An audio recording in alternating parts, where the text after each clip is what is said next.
দেখছেন নবীনগর নিউজ। বাঙালি সংস্কৃতির ধারক ও বাহক হিসেবে পরিচিত যাত্রাপালা। একটা সময় শহর কিংবা গ্রামে রাতভর মঞ্চস্থ হতো যাত্রাপালা। দূর দূরান্ত থেকে মানুষ এসে ভিড় করত আসরে তাদের প্রিয় শিল্পীদের অভিনয় দেখার জন্য। আধুনিকায়নের এই যুগে হারিয়ে যেতে বসেছে সেই ঐতিহ্য। তবে বর্তমান প্রজন্মের কাছে দেশীয় সংস্কৃতি পৌঁছে দিতে দীর্ঘদিন পরে ব্রাহ্মণবাড়িয়ার নবীনগর উপজেলার চৌরিয়া গ্রামবাসীর আয়োজনে মঞ্চায়িত হল ঐতিহাসিক যাত্রাপালা কাজল রেখা।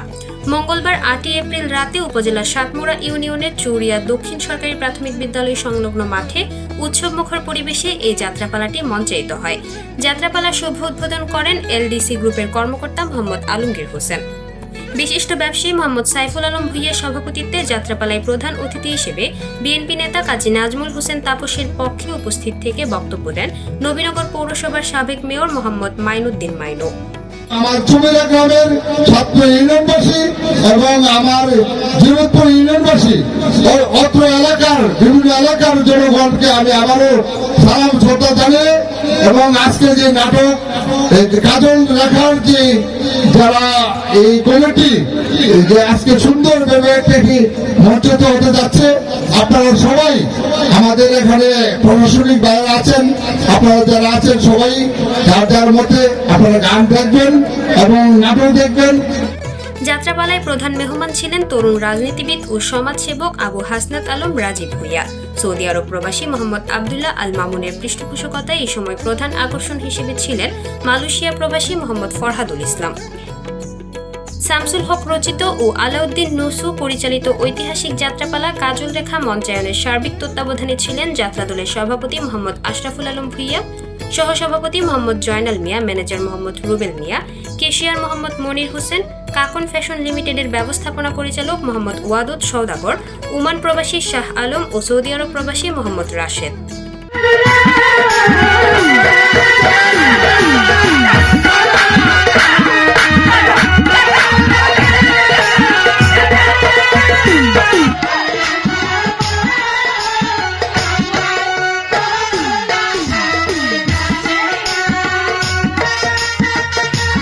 এ সময় বাঙালির বিনোদনের অন্যতম বাহক যাত্রাপালা দেখতে মুক্ত মঞ্চে ভিড় করেন কয়েক হাজার নারী পুরুষ সহ নানা বয়সী দর্শনার্থী। যাত্রা দেখতে আসা দর্শনার্থীরা জানান, এখন কোথাও যাত্রাপালা হতে দেখি না, এখানে যাত্রাপালা হবে শুনে দেখতে এসেছি। তবে দীর্ঘদিন পর হলেও যাত্রাপালার অনুষ্ঠান করায় আমরা অনেক খুশি।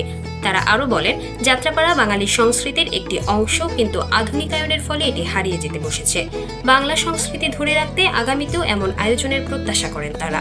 দীর্ঘদিন পরে এই চৌরিয়া গ্রামে কাজল রেখা যে যাত্রাটি হচ্ছে, তার জন্য আমরা অনেক দূর থেকে আসছি এবং দেখতেছি, অত্যন্ত ভালো লাগতেছে।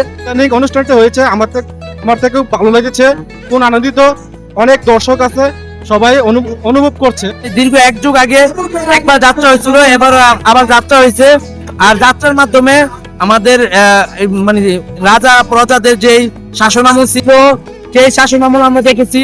আয়োজকরা জানান, বাঙালির প্রাণের অনুষ্ঠান হলো যাত্রাপালা। দীর্ঘদিন অবহেলার কারণে সাংস্কৃতিক অঙ্গন থেকে যাত্রাপালা প্রায় বিলুপ্তির পথে এবং এই শিল্পের সাথে যারা জড়িত রয়েছেন তারা দিন দিন হারিয়ে যাচ্ছে। যাত্রাপালার চর্চার মাধ্যমে তারা আবার ফিরে আসবেন। আয়োজকরা মনে করেন এই শিল্পীটির পুনর্জাগরণ দরকার। তাই তারা সবার প্রত্যাশা, সমাজের সকল স্তরের মানুষের সহযোগিতায় আবারও বাঙালির প্রাণের সংস্কৃতি যাত্রাপালা পূর্বের মতো মঞ্চায়িত হবে। এখন এটা প্রায় বিলুপ্তির পথে, সেই কারণে আমরা চেষ্টা করেছি যে প্রাচীন ঐতিহ্যটা যেন ফিরে আসে এবং আমরা আজকের এই যাত্রাপালা অনুষ্ঠানে যথেষ্ট সাড়া পেয়েছি। তবে হাজার হাজার দর্শক এখানে উপস্থিত হয়েছে, উপলব্ধি করেছে। ভবিষ্যতে আরো চেষ্টা করব বড় ধরনের একটি অনুষ্ঠান করার জন্য।